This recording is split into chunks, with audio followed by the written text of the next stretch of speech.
Hello everybody, Mr. Lodge here, just with a little video about the villus in the small intestine and how it's adapted for absorption.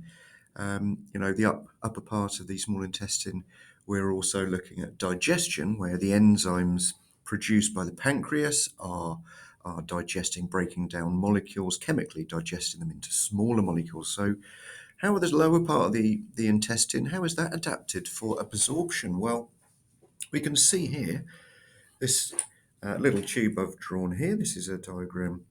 I've attempted to do a 3D diagram here to show the inside of the small intestine. So here's the inside. This is where the food would be traveling down, or already broken down by enzymes, right? So I've just zoomed in on this folding here. The inside surface of the small intestine is folded a lot to increase the surface area. And you can see this is the real image under a microscope. Someone has taken a cross section of it, and you can see the infoldings here. Here's the villus here in real life. Okay, so really well folded. And if we think back to the adaptations of the alveoli, to increase absorption of oxygen, the alveoli have the adaptation of high surface area, don't they? High surface area increases the exposure of membranes. Substances can move across the membrane much quicker. So zoomed in a little bit more to look at the adaptations in a bit more detail. So here again is the small intestine, surrounded by blood vessels, which will help transport all those nutrients directly to the liver. Okay, so the liver has a function of storing sugars, glucose, and also removing quite a few toxins from the blood that may have been taken in as well through feeding, through digestion and absorption. Okay, potentially medicines or alcohol or any other toxins that may have been ingested. Liver's very good at that, and many other functions as well, to be honest. But okay, so let's look at this villi here. One villi is a villus.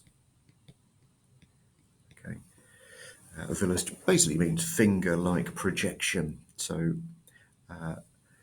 these are inside the small intestine. Here's one, just zoomed in there.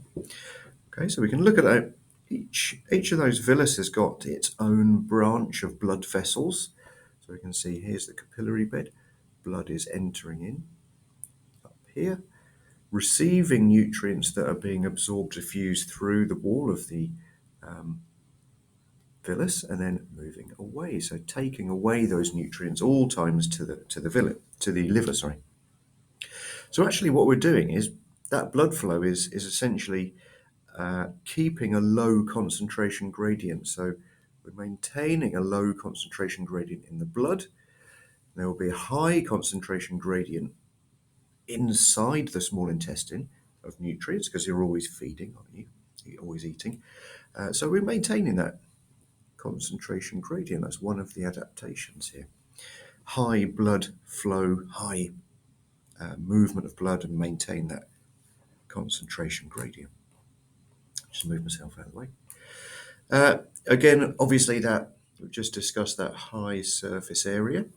Foldings, the villus and microvillus, allow rapid movement across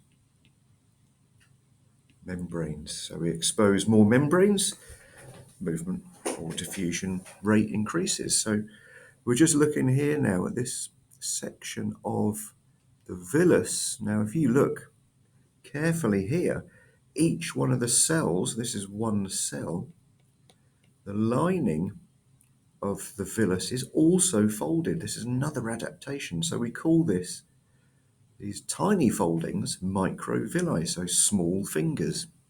All right, so this is the big finger, and here we have the little fingers all over the surface of the villus as well, in the epithelium layer, the outside layer.